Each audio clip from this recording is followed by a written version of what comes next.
All right. Hey, everybody. Thank you for being here this morning. We're having our week 2 go-to training. Before we get started, does anyone have any questions? Anything that they want to get cleared up before we start talking about stuff from go-to training?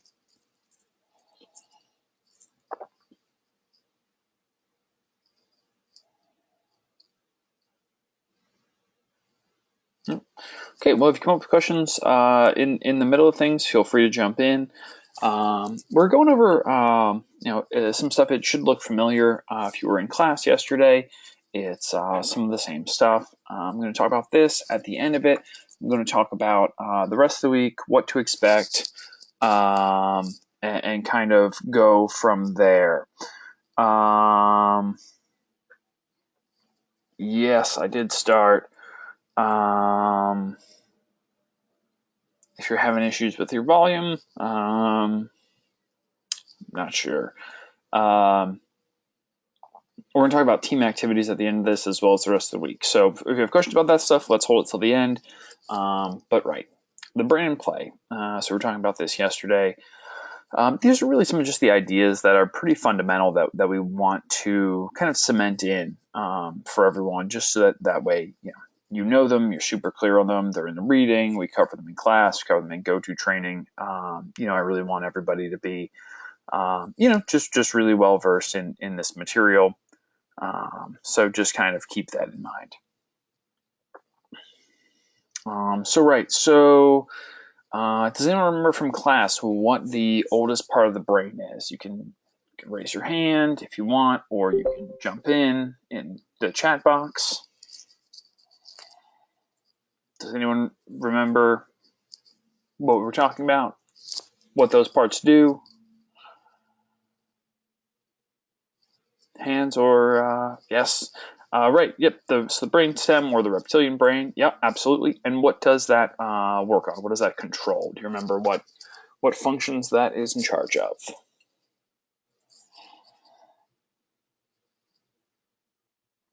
Survival instincts. Yep, exactly. So just kind of your general, keeping you alive. The brainstem is really, it's breathing rate. Pretty general stuff. Basically, what you need to survive. So, the middle, the limbic system, hippocampus, and amygdala. Does anyone remember kind of middle brain stuff? What that does, or have an idea? Can anyone remember? Rack your brain, review your notes. Helps with movement. Okay, yeah, emotions. Yes, definitely. Emotions. Also, value judgments was in there. But yes, Alan, well done. You were clearly paying attention in class yesterday. That's what you get for sitting in the front, which I applaud you for. So that's the middle brain. That's what that's doing. And then the neocortex, the front of the brain separated into 4 lobes. So kind of deep thoughts, abstract thinking, self-consciousness, kind of awareness of self. Right, that's all kind of stuff that's going on in the front, as well as again more deeper judgments, things like that. That's the brain. If we break it up into hemispheres, you can see kind of what that looks like. If you look at, you've heard people say left brain or right brain.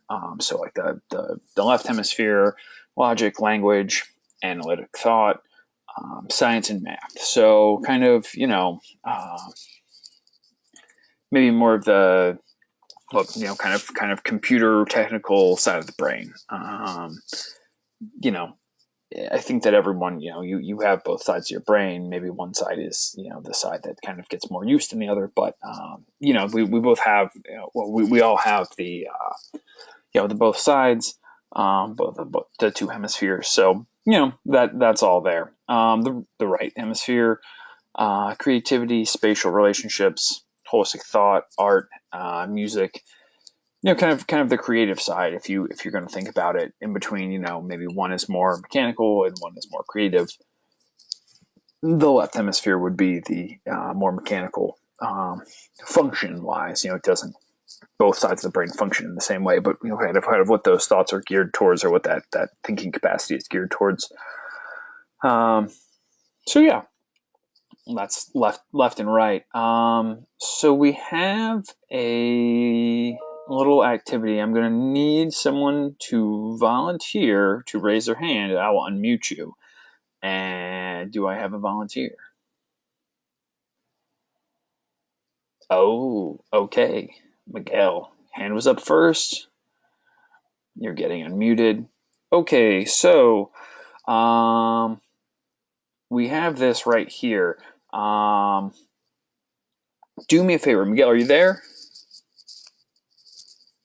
Yes. There we go. Okay, could you go through this list and tell me what color the words are written in? Just go straight across all the words, read through them all. But tell me what color they're Okay. written in. The color that they're written in? Okay. Yes, not Green, yellow, red, blue, orange, green, black, yellow, purple, orange, black, and I think that's pink. well done. Well done. Well, right. You have to think about it a little bit more, because you're seeing one color, but you're reading a word of a different color. It's kind of a fun game that we have. You can do it the other way, where you can read the colors. I like guessing. Having people say what color things are written in, because I feel like it gets your brain to work just a little bit. But well done. Thanks for volunteering, Miguel. Thanks. So yeah, there's another one right here, which is kind of, you get the same idea out of it. We're not going to go through it.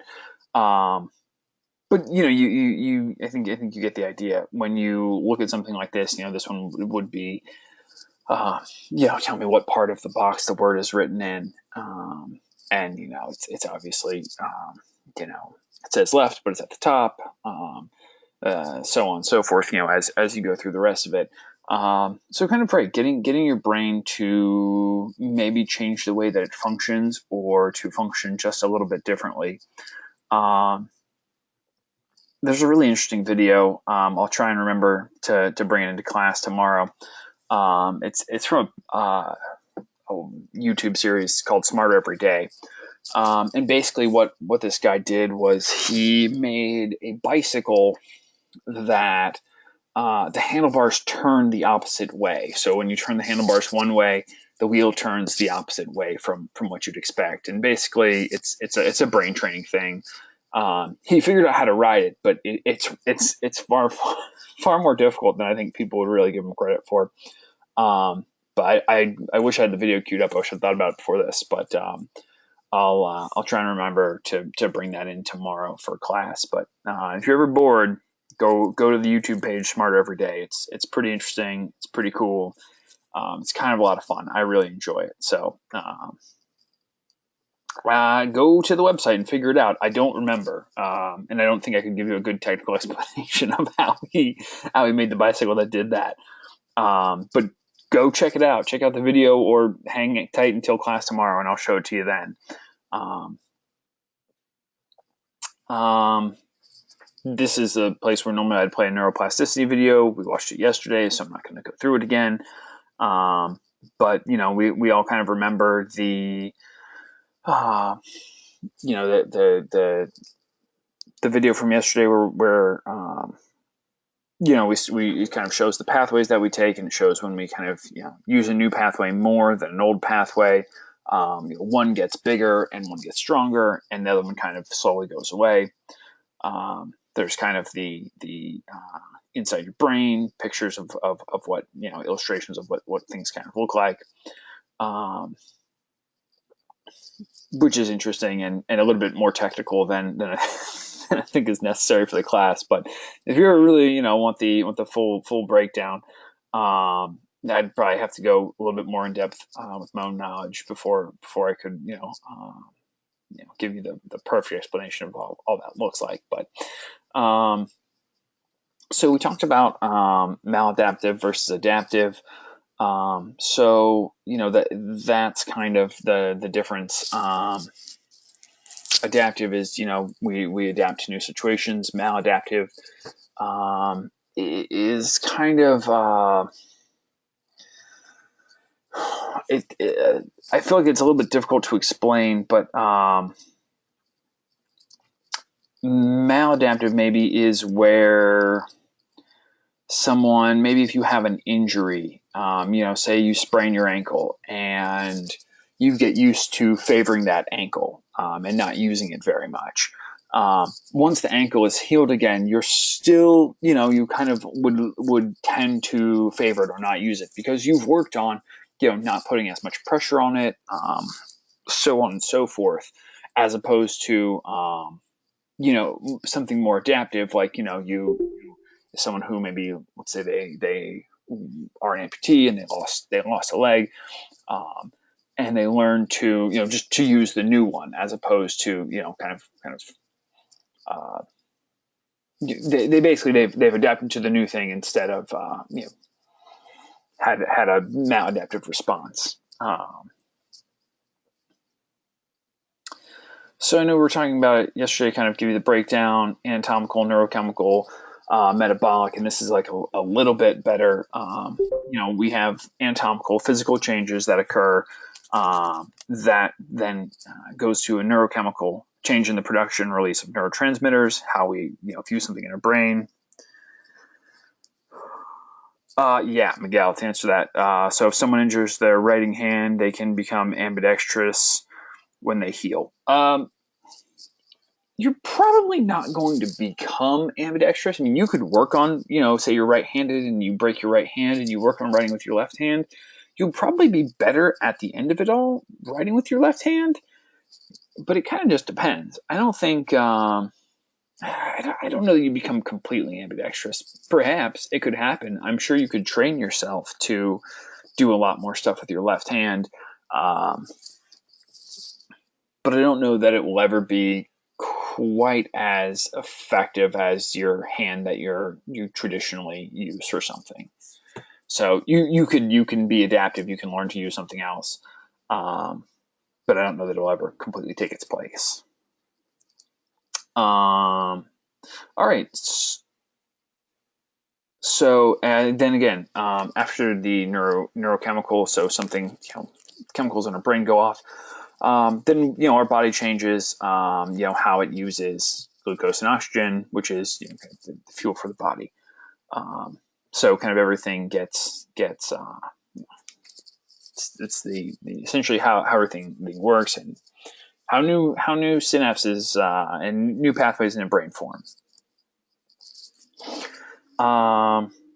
So that is how the brain functions. Kind of an overview of what the specific part on neuroplasticity that we went through yesterday. All right, so kind of how things function, as well as the parts of the brain. Does anyone have any questions on this? On what we just talked about in here? Nope. If you do, feel free to raise your hand. Nope. Miguel, I see you have your hand up. Do you have another question, Miguel? Yeah, I was looking at the chart when you're explaining, and it mentions that one of the fuels necessary for the body is glucose and oxygen. I may be wrong, but isn't glucose a type of sugar that's bad for your body? Um, it's a type of sugar. I mean, it's like it depends on what you mean by bad for your body. I would say Like that. unhealthy. I'm sorry. Go ahead. Like unhealthy. I would not say it's an unhealthy sugar. There's several types of sugar. There's glucose, which is kind of what your body runs on. Then there's like fructose and sucrose, which are harder for your body to break down. Your body basically runs on glucose. So You get something like a high fructose corn syrup, which is kind of what's in candy and what kind of everyone tells you is bad for you. Your body has a harder time processing fructose or sucrose than it would glucose. So Okay. I'm not a biologist, so I can't give you the as much in-depth information on the types of sugar. But if you want, I would definitely encourage you, go online and just Google what's the difference between glucose, fructose, and sucrose. Um, All right. but right, the body runs on a lot of different things. Glucose is what it wants to run on, so it's like I'm trying to get like a good example from something else I can think of that's relatable, and I'm kind of drawing a blank. But there's special engines that they make that you can run several different fuels on, but certain fuels run better. So like the military uses these because they don't always have all fuels available. But they'll run on like gasoline, diesel, kerosene, jet fuel. Like they make these engines that can run on all those different fuels. They really run best on one of them, usually gasoline. But they can use other ones. So it's kind of how your body works. Is it really prefers to run on one type of sugars, but Okay. it can use a lot of other things as well in its place. It just doesn't break them down as well. So if that's helpful. Okay. I have a better understanding. Thanks. Cool. Yeah. Happy to help. Um, okay. Well, I don't. It looks like no one has any questions on that. What I definitely wanted to talk about, and I'll talk about this in class tomorrow, but team projects. I know I had some questions about what team projects look like. Your team projects are, they're in the last activity 2.8. We will not be doing them in class. I got several questions about that yesterday. There will not be class time for them. So please, please, please get together with your team. Make sure you have something organized. Make sure you do something. If you have questions about the activity, I'm more than happy to answer those questions. For everyone who, if you haven't looked at the activity, it's basically week 2, time for fitness. Get together with your team, choose an activity that engages your physical and or mental fitness. Take a picture of your team engaging in this activity. I'm just reading this from the directions, so feel free to just go there if you're looking for it. It says examples of activities can include playing a sport together, yoga or meditation, playing a brain game like chess, a challenge, no electronic games, so no video games. No, you can do that whenever you want. You just have to do it. The deadline is Sunday night at 11:59 p.m. to submit that. So get together with your team. So submit a photo of your team, the activity that you choose, and you're going to write a short write-up about it. Yeah, you can take a picture of yourself and your team playing football, basketball, if that's what you want to do.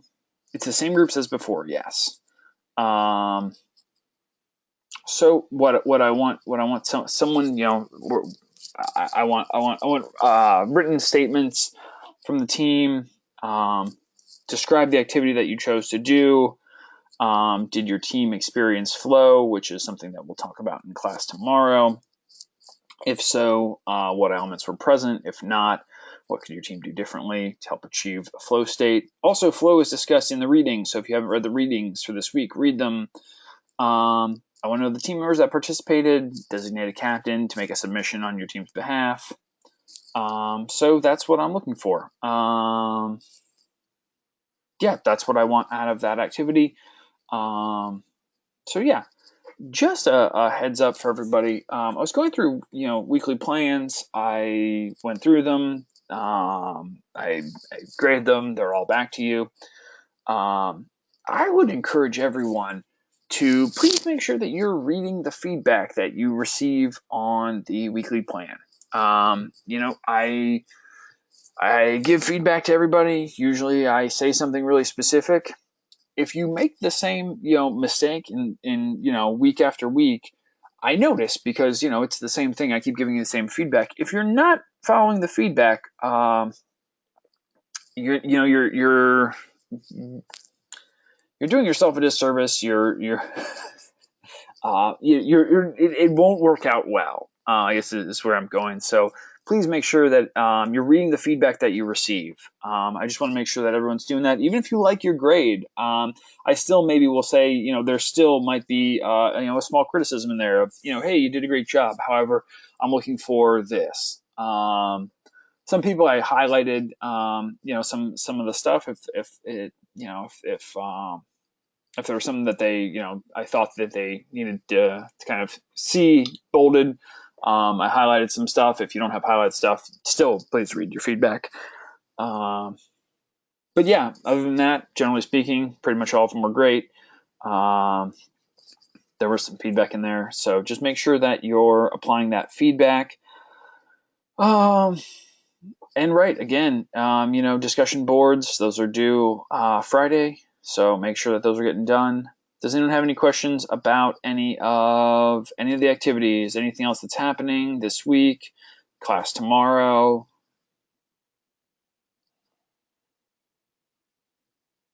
Any questions at all? Nope. Okay. Yeah. All right. Well, I will see everybody tomorrow.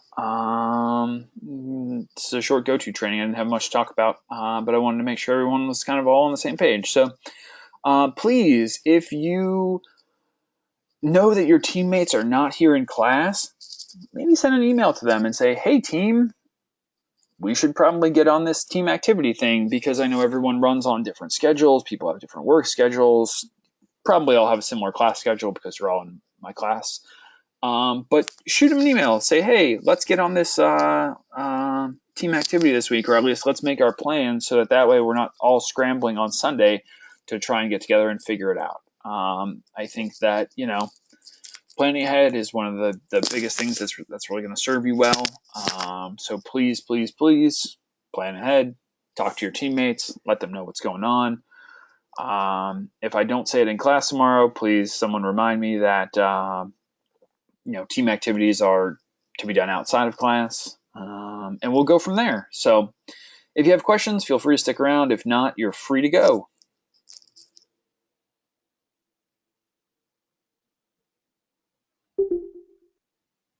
Hey, Miguel, do you have a question?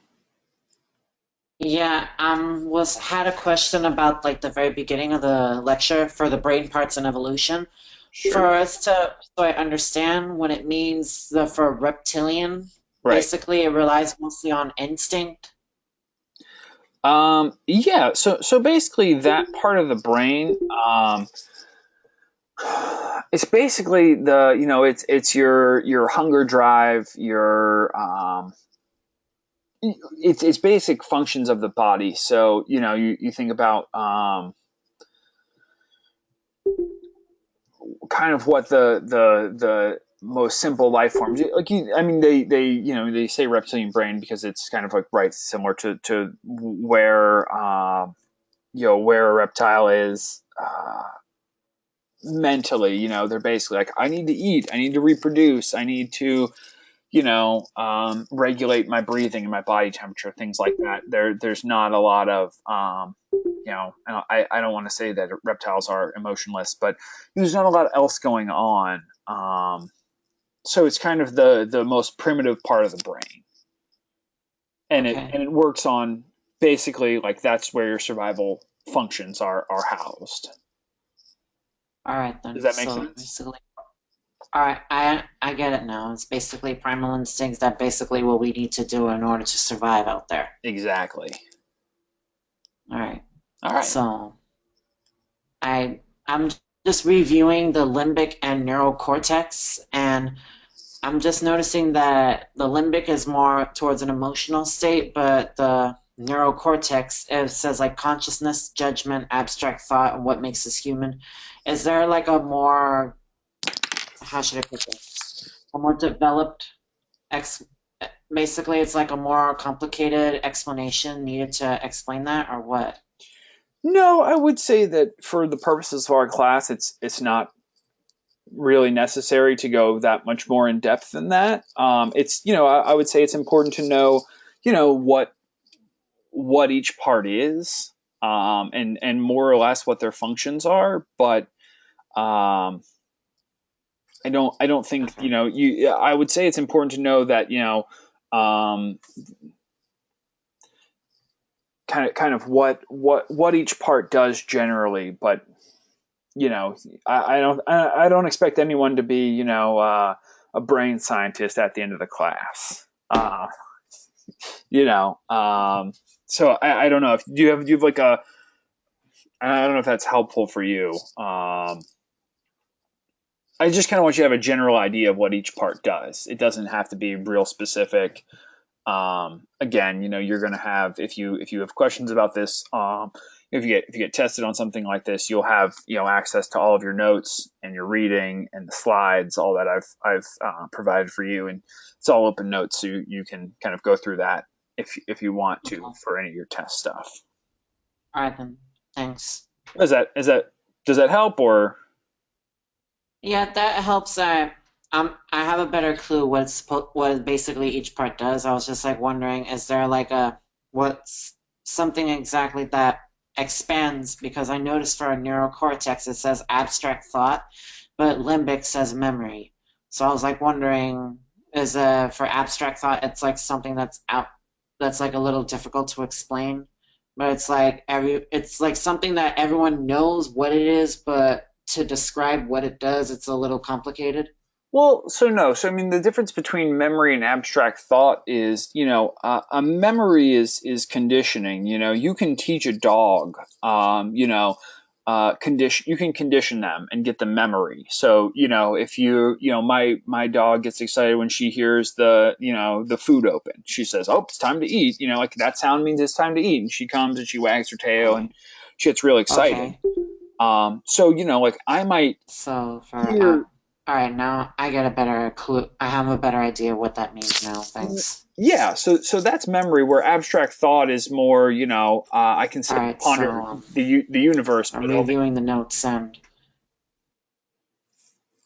basically is four lobes. I'm sorry, what's that?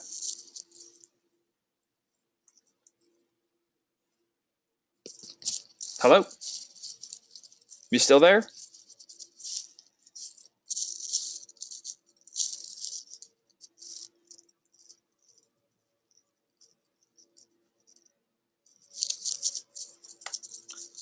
Hey, I'm not sure if anyone's still there. My functions got a little bit weird. Does anyone have any additional questions?